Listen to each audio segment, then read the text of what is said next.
ভিক্ষুকের আশ্রয়ে মা হয়েছেন মানসিক ভারসাম্যহীন নারী। সমাজকে কটাক্ষ করে আবারও জানান দিল পাগলি হয়েছে মা, কিন্তু বাবা হয়নি কেউ।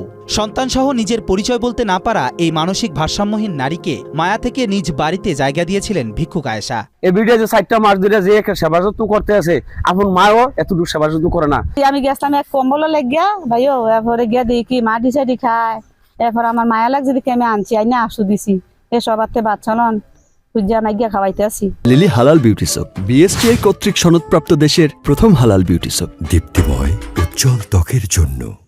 আয়েশা বেগম দেবিদ্বার উপজেলার যোগের গ্রামের মৃত আব্দুল হাকিম মুন্সির মেয়ে। প্রায় 4 মাস আগে পাশের এলাকায় ভিক্ষা করতে যান। সেখানে গিয়ে মানসিক ভারসাম্যহীন অন্তঃসত্ত্বা ওই নারীকে দেখে তার মায়া হয়, আর সেখান থেকে নিজ বাড়িতে আশ্রয় দেন তাকে। গত 4 মাস ধরে ভিক্ষাবৃত্তি করেই এই মানসিক ভারসাম্যহীন নারীকে খাওয়াচ্ছেন তিনি। এই পাগলের দেখছে হ্যাঁ না খেত, মানে আমার বোনের অনেক মায়া লাগছে।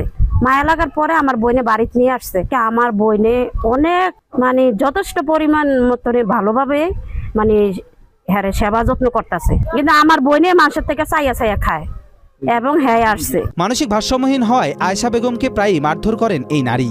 নিজের সন্তানের মতো মনে করে মারধর সত্ত্বেও হাসি মুখে সব মেনে নিয়ে তার পরিচর্যা করছেন আয়েশা।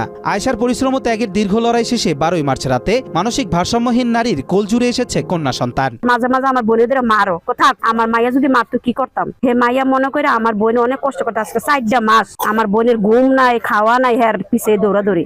এরপরে মাডি টাডি খায়, পাতা পাতা খায়, বাচ্চারা হালাই দিয়ে আমার মায়ের দূর করে, দুধ খাওয়ায় না বাবুডারে। আমার কষ্ট হইতেছে বাবা।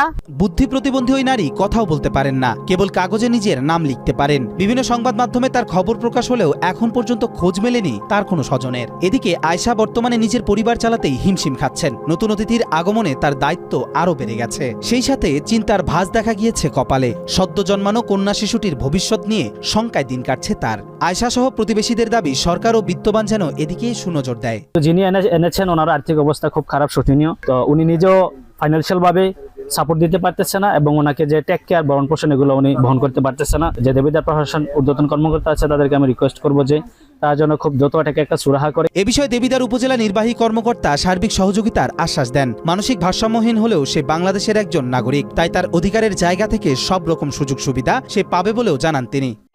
করি নাই তার ব্যাপারে, সে আমাদের দেশের একজন নাগরিক হিসেবে পাগল হোক যাই হোক, এখন তার একটা স্থায়ী সমাধানে নিয়ে আসতে হবে।